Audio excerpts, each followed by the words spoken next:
Good morning, and this is what all our lectures have been leading us towards, the new Hollywood, and what was this Hollywood new wave, so called Hollywood new wave. And in one of my earlier classes I mentioned that if there is a new Hollywood, then there has to be an old Hollywood as well.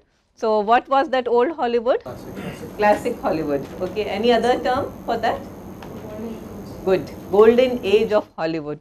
And when you look at key concept that we are going to revise today, so classic Hollywood, of course, we will revisit very briefly today. So remember what were the features of the plot, how was the story told, the narrative, how were the characters sketched in old Hollywood system, what was the concept of stardom all about, think close-ups, think photography, think the acting style, studio system, you remember the studio system, how studios controlled stars and everything that came with it, the complete act of movie making, editing style, music. So these are the key concepts that we will be thinking and discussing today with reference to new Hollywood, but you should always be able to revisit classic Hollywood also against this background, because that is where we come from. So what was the background of new Hollywood? There was a motorcycle club established in 1953 by Rocky Graves. It was called Hells Angels Motorcycle Club, okay, and they were known for their free spirited, iconic and bound by brotherhood and loyalty tendencies. When you watch a movie like Marlon Brando's, which movie we have been talking about? The biker movie, The Wild One. Okay. When you think of the Wild One came somewhere in early 50s. Peter Fonda and Dennis Hopper's definitive seminal movie. This is the movie that heralded the age of new wave Hollywood, Easy Rider. Okay. And when was this released? In 1967. Okay.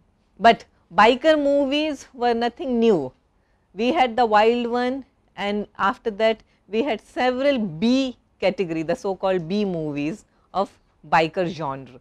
Peter Fonda himself starred in a movie called The Wild Angels, which was yet another biker movie. So that preceded this. So Peter Fonda was anyway a biker, you know, a biker star, as we call it. So if John Wayne was the ultimate Western hero on horseback, okay, here we had another kind of hero always on a bike.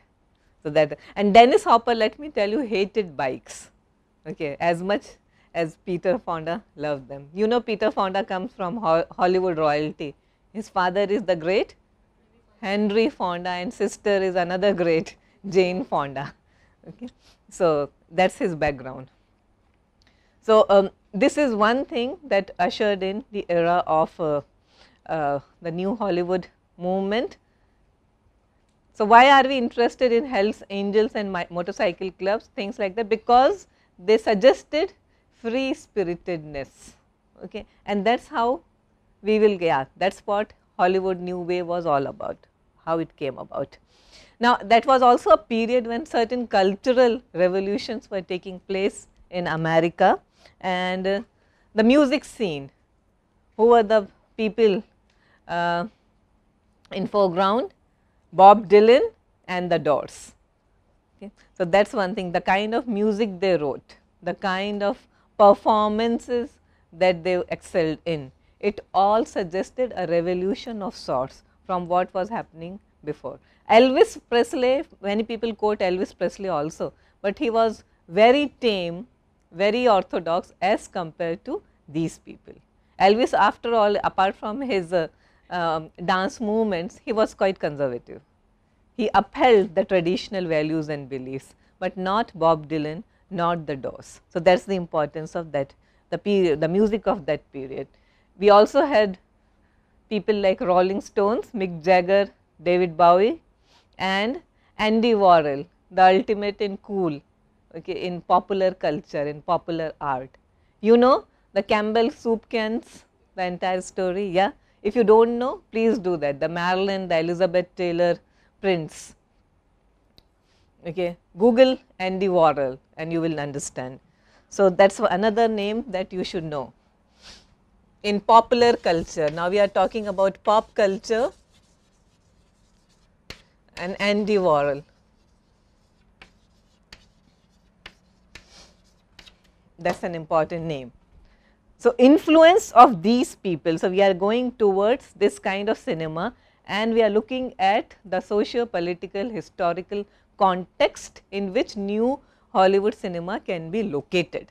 Okay. So, these things are very important when you look at something. If there is a new Hollywood, then there has to be a background to it. So, these were the factors that led to the emergence of this new Hollywood. There was not something radical happening, there was no single factor, but a variety of factors which were all belong to popular culture, politics as well as other things, even cinema. So, European cinema was yet another major influence on new Hollywood cinema.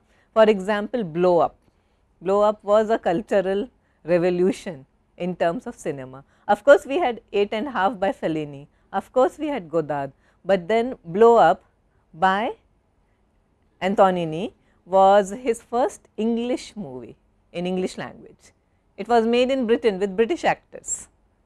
Remember that, Vanessa Redgrave and yeah. So, David Hemmings. So, that is the background, and Elfie with Michael Caine. Again, what is Elfie all about? It is about a free spirited young man of a particular society. Okay. So, entire age, the entire movement was influenced in one. If there has to be a takeaway, what is the takeaway? Anti-establishment, anti-authoritarian and free spiritedness. Those were the three features that characterized the entire movement. And Vimal would know that from 80s onwards, it was a throwback to the earlier times, 80s onwards, when we had cinema of Sylvester Stallone and Schwarzenegger. So, it was actually harking back to the John Wayne category. Okay. But in between there was a period which was very radical, and Hollywood, let us be very clear about it, much of the respect that Hollywood enjoys is centered, or it emanates from this cinema, this particular period, the so called new Hollywood cinema, the 10-15 years of excellence in cinema. Okay. So, golden age, yes, Otto Preminger, yes, okay, very important, Hitchcock, Billy Wilder, they were always there, but then after that there was a lull, and what brought about that lull, those are also the factors that we will be looking at. Okay. Now, political causes that led to the emergence of new Hollywood cinema. People were feeling a kind of unrest with the political system, the war in Vietnam, and there were protests against the war, lots of anti-war feelings. You should also know something about the 1968 Democratic Convention in Chicago, where students came out in university campuses and protested against many of the US foreign policies. Major political assassinations, Martin Luther King and Robert Kennedy. So, that is Robert Kennedy. And then Stonewall riots, also JFK, but that came before. Robert Kennedy was in late 60s along with Martin Luther King, back to back two major political assassinations. So, what did they suggest? What did they symbolize? Robert Kennedy and Martin Luther. What did they stand for? Yeah, liberalism. Okay. And there are regressive forces which do not want liberals to take forth or take the center stage. That is the idea. Therefore, they have to be eliminated and assassinated. So, this entire Hollywood new wave cinema was also a response to these things. And of course, you know Stonewall riots, anti-gay riots, and what happened, and we have a response to that also in the form of Dog Day Afternoon. Yes, we have seen that movie. Okay. Now, Hollywood new wave, the immediate causes, of course, there were socio-political and cultural causes, but the immediate factor was of course money, like most of the time. And the reason was that in the mid 60s, because of the invasion and proliferation of so many television channels, television became very big that time. Okay. So, people chose to stay at home and watch films at home instead of going out to the theatres. So, in US theatre attendance was declining fast. So, the filmmakers wanted to give them something new, bring the public back to the theatres. What do they give them? What can inspire, what can motivate these people to come back to the theatres? That is the idea. And what was the reason why people did not want to go to the theatres anymore? Well, there were mindless star vehicles, just putting together a bunch of stars and making a movie around them, okay, without much attention to the narrative, the plot, the acting style, but it was just like that. Musicals, for example, Dr. Dolittle, which followed the tremendous success of My Fair Lady, starring again Rex Harrison. Dr. Dolittle, not Eddie Murphy, but Rex Harrison version of it, which bombed badly. Bloated epics, for example, Cleopatra. Okay, so, these were the things, and Cleopatra almost led to the closing down of 20th Century Fox studio. It was such a big debacle. So, studios were sinking, and what happens when studios are sinking? The producers thought that we have to think of new way of storytelling, give chance to newer people, new actors, new directors, and experiment with new forms of storytelling, new forms of movies. So, that was the idea, and they started looking towards Europe. Okay, there is a revolution happening in Europe. There is Fellini. Okay, there is a movie called L'Avventura, where nothing actually happens, but it became big. Blow Up. What is the plot of Blow Up? We do not know. Well, you can think about it, but there is no story as such. Much of it is in style. So, they thought, why not focus on style, okay, and gives audience something to think over without telling them too much or giving them too much of melodrama. So, that was the idea. Another major influence was development in science and technology, and there were people, documentary specialists, who practiced something called cinema verite. That means real life cinema, realistic cinema. Verite is real. So, these people, Richard Leacock, Penbaker and the Maisel brothers, what did they do? They developed cheap, lightweight and easily accessible equipments. And what did this lead to? What Godard did, okay, and what people like Vittorio De Sica did in Bicycle Thieves. They could take these equipments out of the studios and shoot real people and real life on streets. Okay, so, development of lightweight equipments. So, new Hollywood cinema just did not happen in a vacuum. There were socio-political, cultural reasons, also technical causes and political causes. So, it was a combination of several factors that led to the emergence of the so called new wave Hollywood cinema. Otherwise, we would not have a movie like Easy Rider. Okay, if big movies, big budgeted movies, big star vehicles were still doing well, then why do you need to invest in a movie like Easy Rider?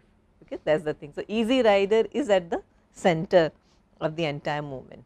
Now, there was also a movie which came a few months before Easy Rider, and it is called Bonnie and Clyde. We have already talked about it, and because of its anti-authoritarian, anti-establishment theme, it came as a shock to the system.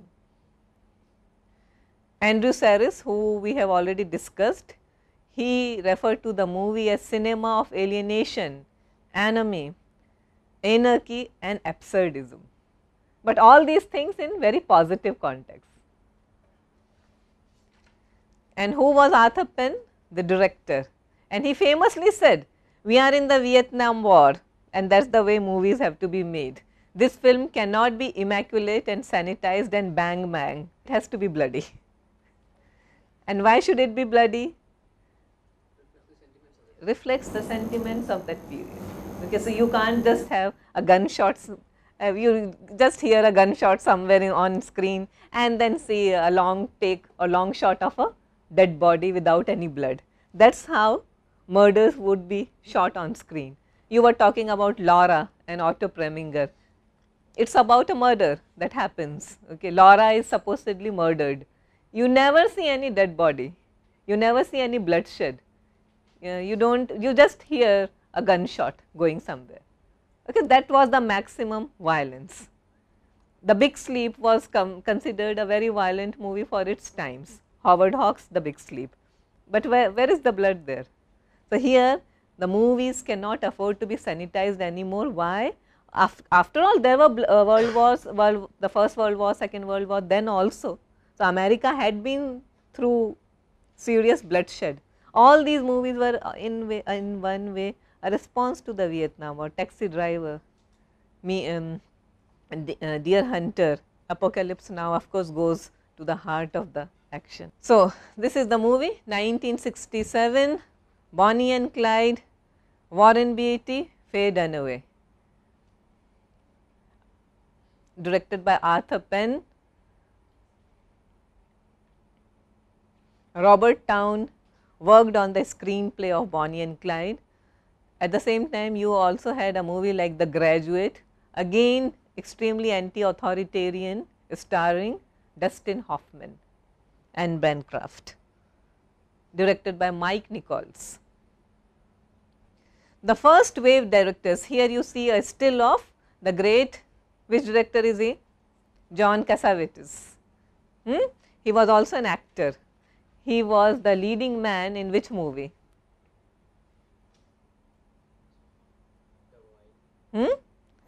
Rosemary's Baby. Okay? Yeah. So the first wave directors, here is a list and it is a Hall of Fame like list. Peter Bogdanovich, we will talk about him. We have already discussed Francis Ford Coppola extensively, The Godfather. Dennis Hopper, Peter Fonda, Easy Rider. John Cassavetes, several movies which need attention. Arthur Penn, Mike Nichols and Kubrick. So there were two waves of new Hollywood cinema directors. This is the first wave. Second wave, of course, you know, Scorsese at the forefront. Cassavetes, for example, in one way became a mentor to Scorsese. He was the one who encouraged him to go on. When he first watched his movie, who is that knocking at the door? Okay, now what was happening here in the new Hollywood scenario? Directors, rather than studios or producers or stars, directors enjoyed more power, more prestige and consequently greater wealth. So the attention was now on the directors, and they did not call themselves just directors, they were not metteur en scène. Remember those words? Metteur en scène, just putting together a scene, but they become authors. So they prided themselves on becoming authors. Therefore, they assume the mantle of the artist, they are not merely metteur en scène. Developed personal styles distinct from that of other directors, and this is something you will find, like we have been talking about authorism in Hitchcock extensively. You have to understand that authorism always existed, but here it was taken to another level because greater degree of freedom existed. Now, Bonnie and Clyde, it needs some attention, and the story was it is a real life story. There were bank robbers called Bonnie and Clyde during the Depression era, and this story appeared in a magazine called Esquire, which is still in circulation, by Robert Benton and David Newman, Bonnie Parker and Clyde Barrow. And the story, the screenplay was much appreciated by Warren Beatty, who also wanted to produce the film, and therefore he was in conflict with Warner Brothers, because Warner Brothers till that time were not used to having told what to do. But then Warren Beatty convinced them that this is a new kind of a story which needs to be told using new technology. So, all those things that we have been talking about, shooting on locations, handheld cameras, showing lot of blood and gore and violence, graphic violence on screen. So, Beatty somehow convinced Warner Brothers that this movie needs to be produced, but then they said that we will pay you very little for this. He said fine, I will have a share in the profits of the movie, and they naturally thought that anyway this movie is not going to make any profit. So, they signed away the profits of the movies to the actor, and then we all know what happened later. The movie became a huge hit, phenomenal hit. Warren Beatty became an iconic figure. So, they were bank robbers, and most of the casting was done from New York as opposed to from Hollywood, standard Hollywood assembly line productions. Violence was extremely real life like verisimilitude. And one allegation and part of its charm was that it brazenly romanticizes the outlaws, the misfits, the robbers and killers. Remember, Bonnie and Clyde are robbers and killers. Later on, Oliver Stone paid homage to this movie in the form of Natural Born Killers. This was the first time when audiences watched blasting holes on the screen. Okay. And there is a scene, because the movie followed Robert Kennedy's assassination. Okay. His assassination had just happened, and when at the end, in the climactic shootout, when Warren Beatty and Faye Dunaway are killed on screen by the cops, we actually see Warren Beatty's head, part of his head shot off. That kind of violence had never been shown on screen before. Hero's head being shot off, a part of it. How graphic could that be? Think of that. So, initially when the movie was first released, it was absolutely trashed by the right wing critics like Bosley Crowther. He was a critic for the New York Times, and he had a thing against violence on screen, and he trashed the movie. If you just look up the criticism on the net, then you will find you will see the language he uses for the movie.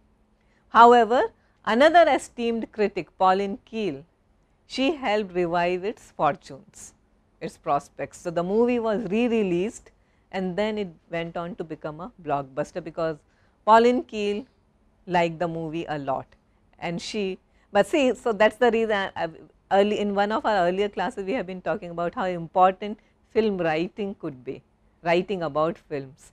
So, some of you can perhaps think of a career in film writing, okay. And it is a very prestigious, very important, you are not just doing some kind of a service to anyone, okay. You are actually doing a very academic job. If writing is your thing, then film writing is a very serious profession, and that is why we have so much respect for people like Roger Ebert and David Thompson and David Bordwell and Pauline Kael, who raised the profession of criticism and film writing to the level of art. A little before Bonnie and Clyde, you have a movie called A Hard Day's Night. I think we have done excerpts from this movie also, the Beatles picture, directed by Richard Lester. So, this movie in a way became a precursor to the entire movement, starring the Beatles as themselves. The Beatles picture, why was it important? Because it was the kind of movie that defied genres. It is not a musical, it has music, but it is not a musical just to be a vehicle for the Beatles, it is not. The Beatles, who were already a publicity phenomenon, starred in it, and again, like all new wave cinema, it was extremely anti-authoritarian, something that people like Truffaut had taught us in 400 Blows, Godard had told us in Breathless, Okay, so it was continuing in the same tradition. The film is irreverent. You have seen how they treat their manager, okay, and all the older people in the movie. Extremely joyous, they are being themselves, and it's extremely original. Okay, there has never been any movie like that before. There were Elvis Presley movies, musicals, but they are all extremely tame, not in the same vein. Okay. So, A Hard Day's Night is also known for its immortal music. I do not know how many of you are into popular culture and Beatles, but yeah, the songs are absolutely on top. And Richard Lester is credited for reinventing the grammar of cinema. And but by grammar of cinema, again we mean the same things, classic Hollywood. So, there has to be a plot, strong focus on characterization. There has to be a narrative. What narrative, Vimal? What? Linear narrative and continuity editing. Remember? But in Easy Rider, as you just watched, how many of you watched or paid attention to the fact that editing was not linear? There were jumps there, so called jump cuts. Why? Who did the cinematography? Laszlo Kovacs, you should know that name. Okay, Laszlo Kovacs.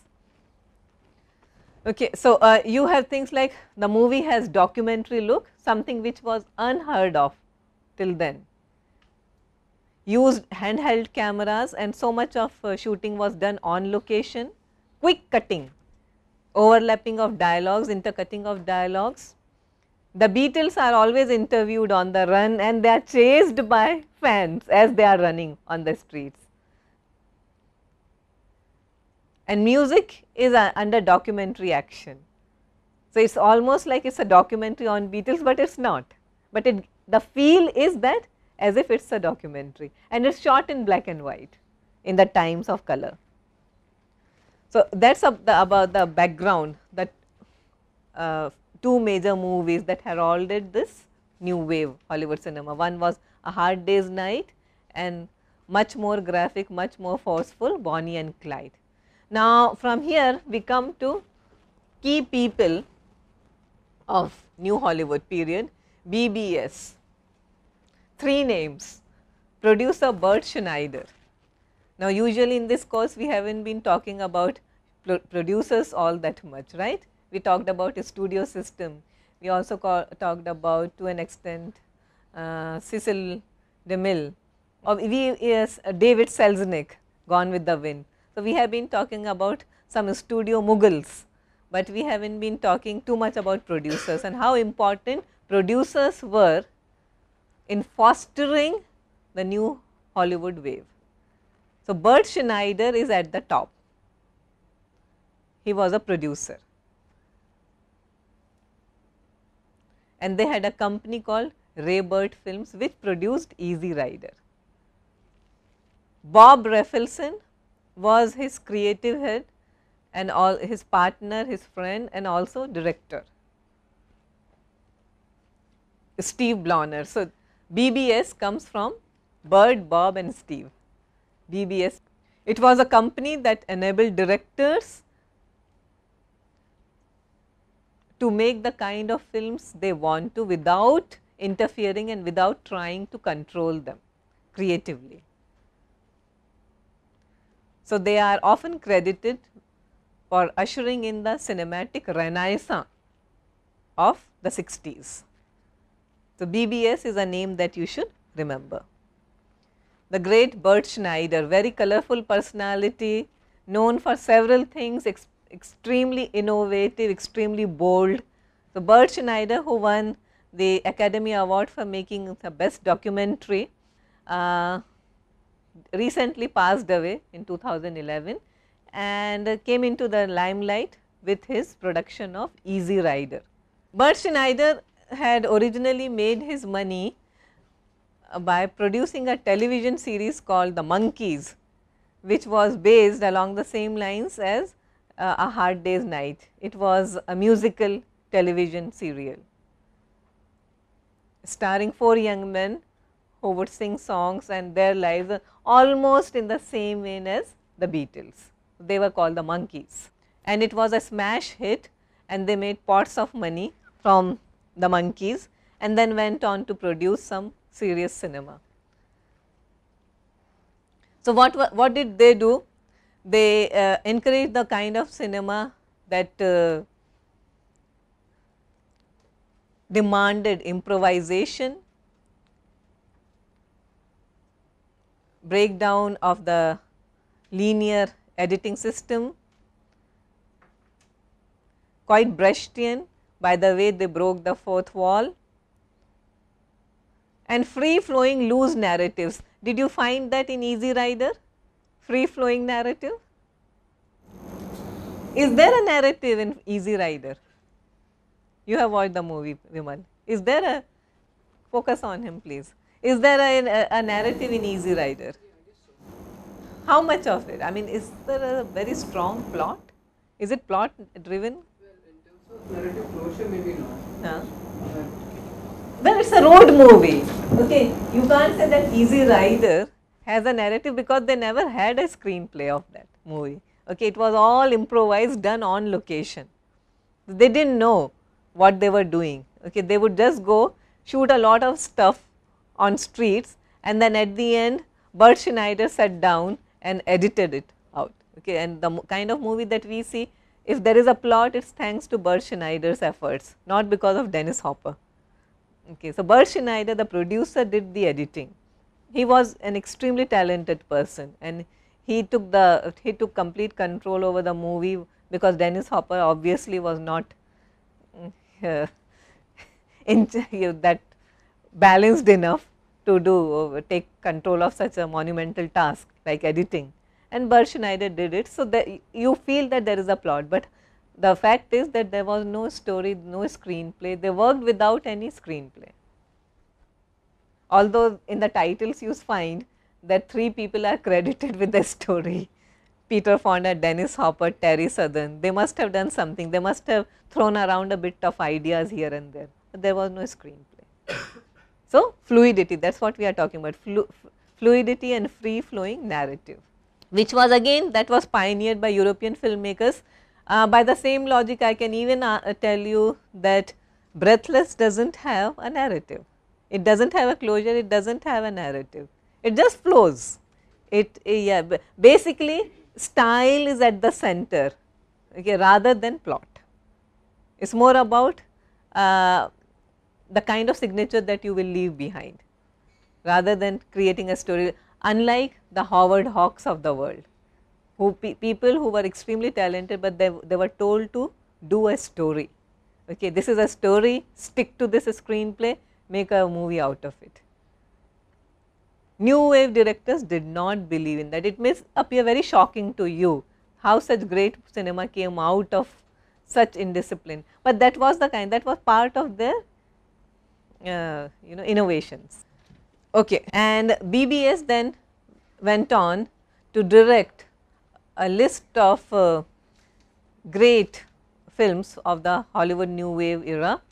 So, some of the most important films of this period are, of course, Easy Rider, Head, which was directed by Bob Rafelson, Lost and Found, 5 easy pieces starring who?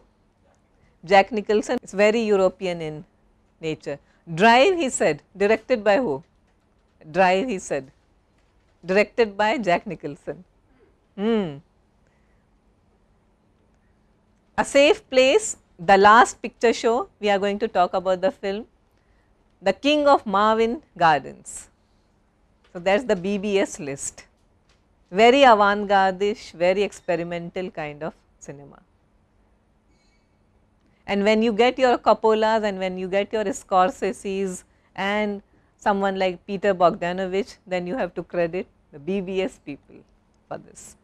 They were the one who started. It was also the period when we had a movie by John Boorman, Point Blank, 1967, and surprisingly a very violent movie from the stable, from the house of MGM.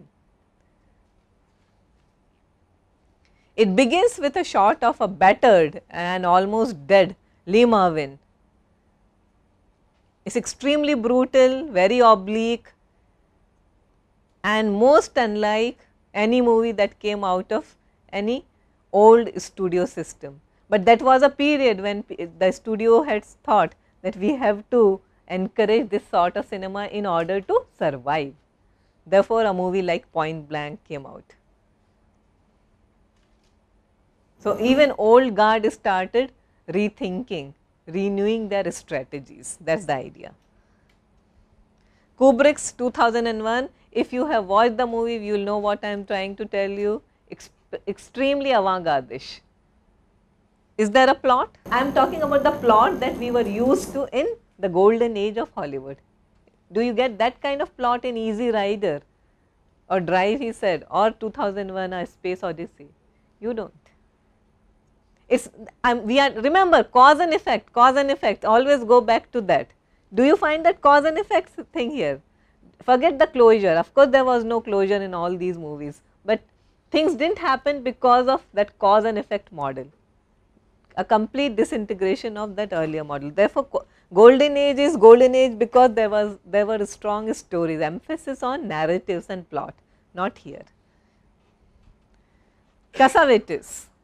So, Faces is his important movie, and A Woman Under the Influence, yet another great movie by Cassavetes.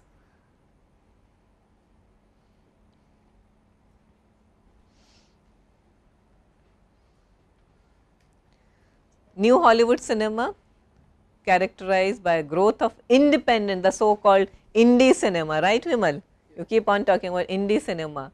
So, power shifted from the studio to directors, less to actors, but more to directors, and emergence of something called the road movie, literally coming out of the folds of the studio. Another feature, now we were talking about editing. So, old Hollywood linear editing, new Hollywood non-linear editing, discontinuous editing. So, fast motion, slow motion, long takes, jump cuts, and you just watched a clipping from Easy Rider where you have lots of that watch, the scene of the wristwatch on the ground. What is that all about? How did that come about?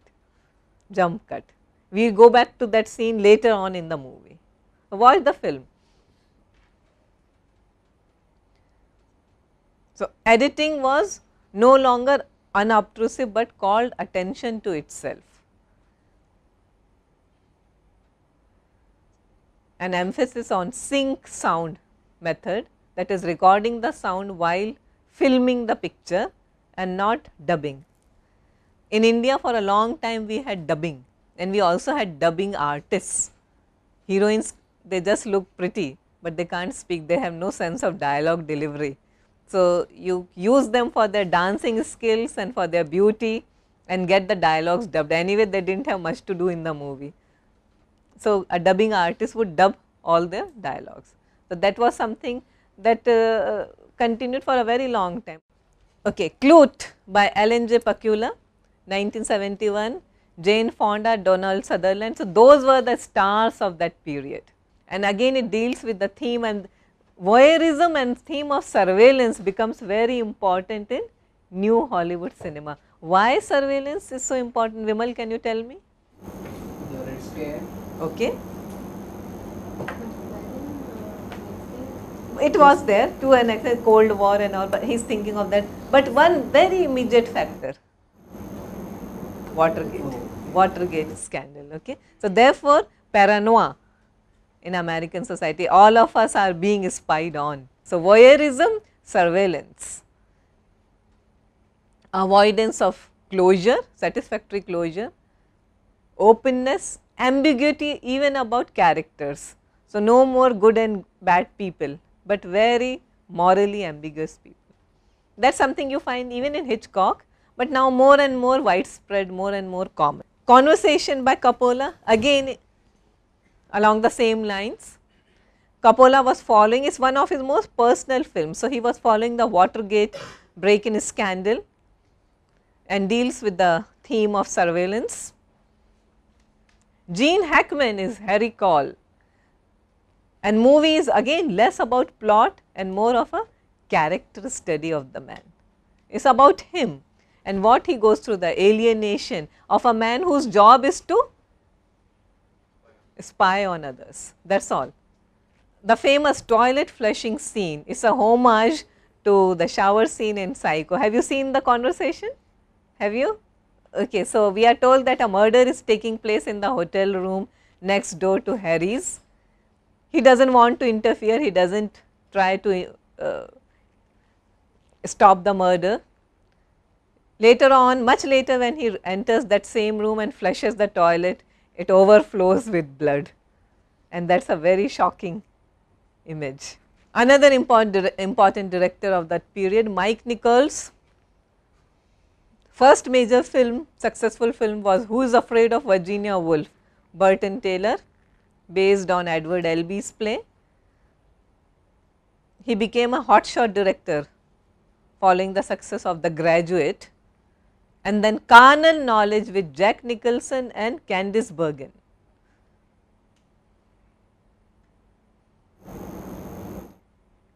He also made a very unsuccessful adaptation of Catch-22, Joseph Heller's novel. The movie is Catch-22, but it did not do well. Why did not it do well? Because it was released simultaneously with Robert Altman's MASH.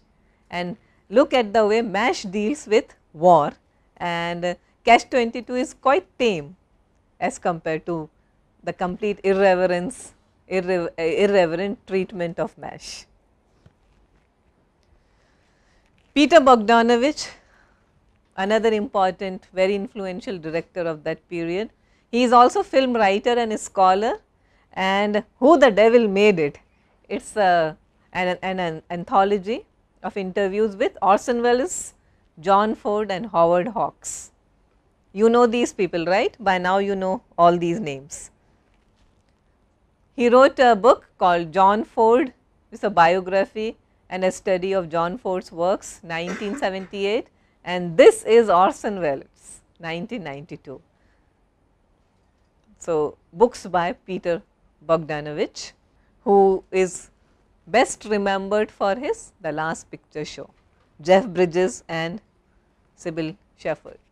So, early works by Peter Bogdanovich, they include, he actually collaborated with Roger Corman, who was a legendary B-movie filmmaker, on The Wild Angels. We were just talking about it, starring Peter Fonda, John Wayne of the biker flicks. He debuted with a thriller, Targets, about a mad sniper and an aging horror film star played by Boris Karloff. So, those were the earlier works. Before The Last Picture Show, we had The Wild Angels, on which he worked on the script of the movie and then directed Targets. What is it all about? It is shot in black and white. It is a 1971 movie, shot in black and white. Why do you think Bogdanovich uses black and white tone for the movie? Maybe I don't think the movie talks about life in 1971. No.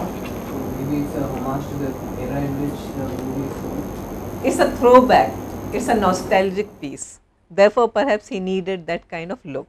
It is set during the Depression era, theatres are closing down, and the movie ends on a very sad, very haunting note, which is the last picture they watch. The closing down of the only film theatre in that small town of Arlene in Texas.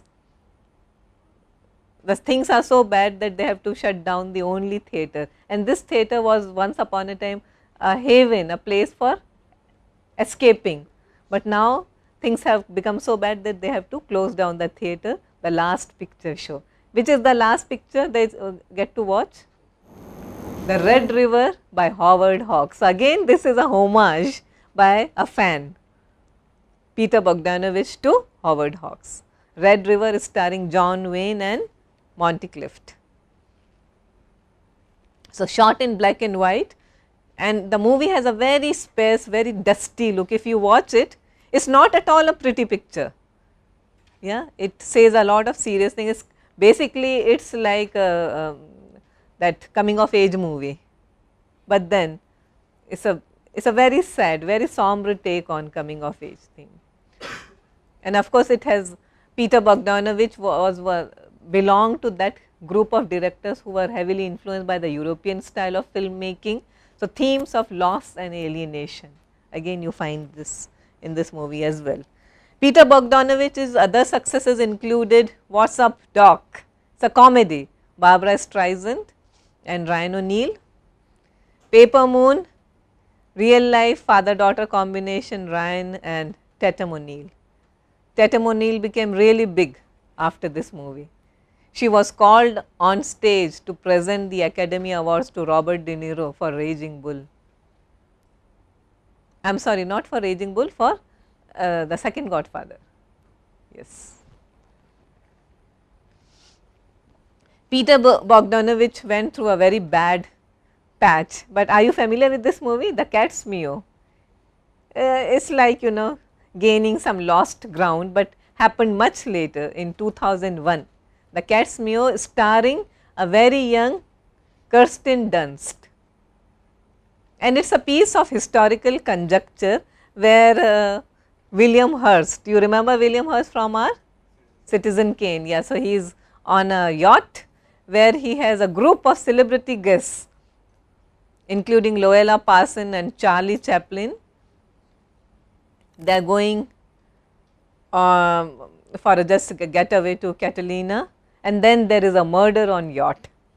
So, it is a mix of comedy as well as suspense thrillers in the Hitchcockian mold. Kirsten Dunst in The Cat's Meow. So, that is Peter Bogdanovich for you. And then Robert Altman. Robert Altman, known for MASH, you can look at the still, extremely irreverent and anti-authoritarian. Just look at the still very closely. And then there was another great movie, McCabe and Mrs. Miller, starring Warren Beatty and Julie Christie, a British actress.